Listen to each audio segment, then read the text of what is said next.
2020년 1월 31일부터 일본에서는 OTT 플랫폼 훌루재팬과 이외 국가에서는 유튜브를 통해 공개된 우리나라 JYP 엔터테인먼트와 일본 소니뮤직 재팬, 일본 공중파 이온TV의 일본인 걸그룹 오디션 니지 프로젝트. 오디션 지원자 모집 당시부터 트와이스의 동생 그룹을 뽑는다는 암묵적인 분위기로 지원자가 몰리며 순조롭게 오디션이 진행됐고, 코로나 시국으로 일본에서도 외출 자제 권고가 내려진 시점에 방송이 공개가 되며 방송까지 큰 인기를 얻었습니다.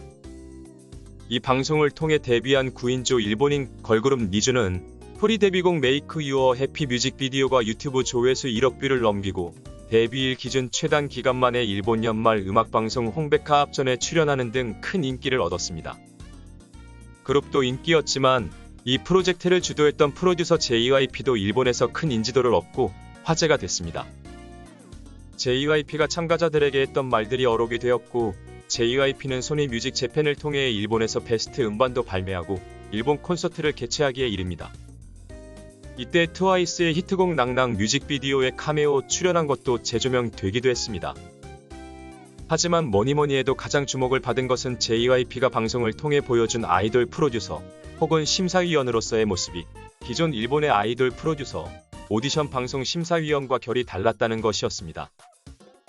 현역 댄스 가수이면서 작사, 작곡, 안무 등 그룹 전체 프로듀싱이 온전하게 혼자 가능한 프로듀서였기에 춤과 노래 심사를 모두 전문적으로 심사할 수도 있었고, 경연곡도 직접 작곡하며 온전히 프로듀서가 데뷔그룹 멤버를 뽑기 위한 오디션 경연 로드맵을 직접 긁고 가는 모습을 보이며 일본 대중들에게 전문성이 있는 해외 프로듀서의 이미지를 각인시켰습니다.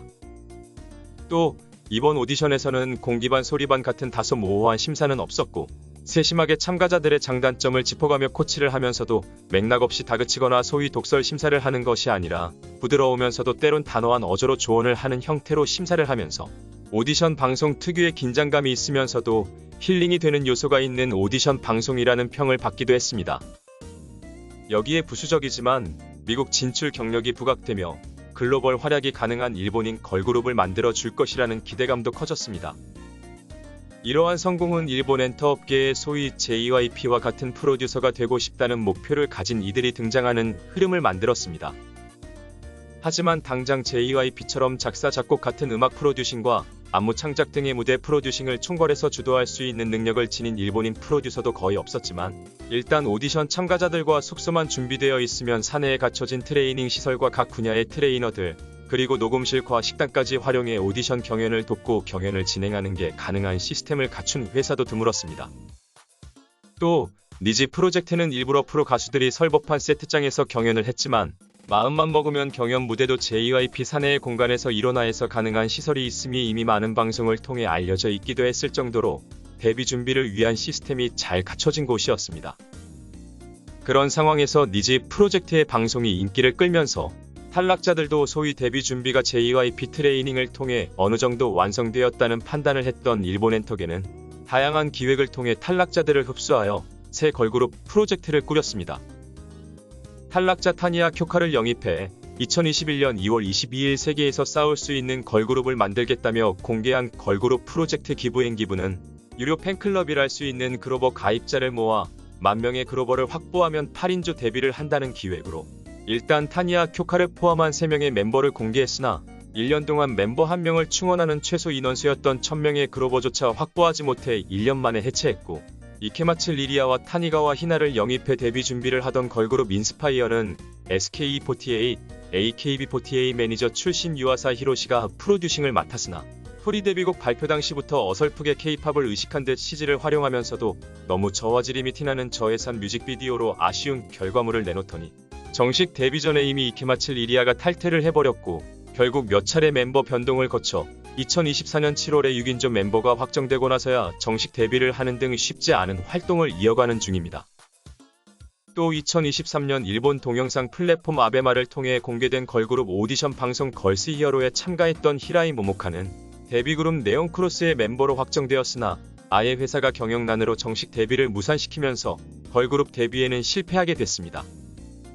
여러 정황상 데뷔를 시켜주었어도 장기간의 활동을 보장해줄 만한 금전적인 여건이 되었을지도 의구심이 들게 되었었습니다.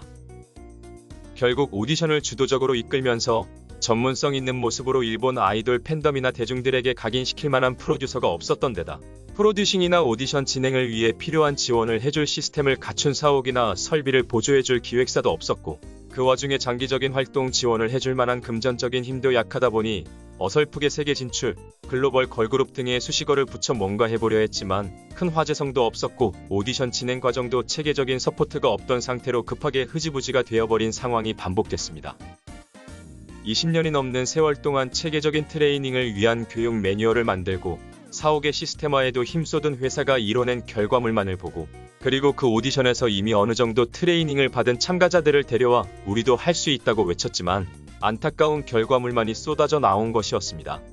또한 데뷔를 준비하면서 당장 그룹의 로고 제작, 앨범 커버 및 프로필 사진 등의 자켓 사진, 그리고 뮤직비디오나 등 결과물도 사내 인력들과 10년 이상 경력을 쌓아온 K-팝 업계의 전문 제작사들의 도움을 받아 발빠르게 제작을 했던 JYP와 다르게 일본 엔터계는 자본력의 문제도 있었지만 처음부터 새롭게 기획하고 외주 업체를 찾아서 제작해야만 했기에 그 결과물의 완성도가 차이가 날 수밖에 없었습니다.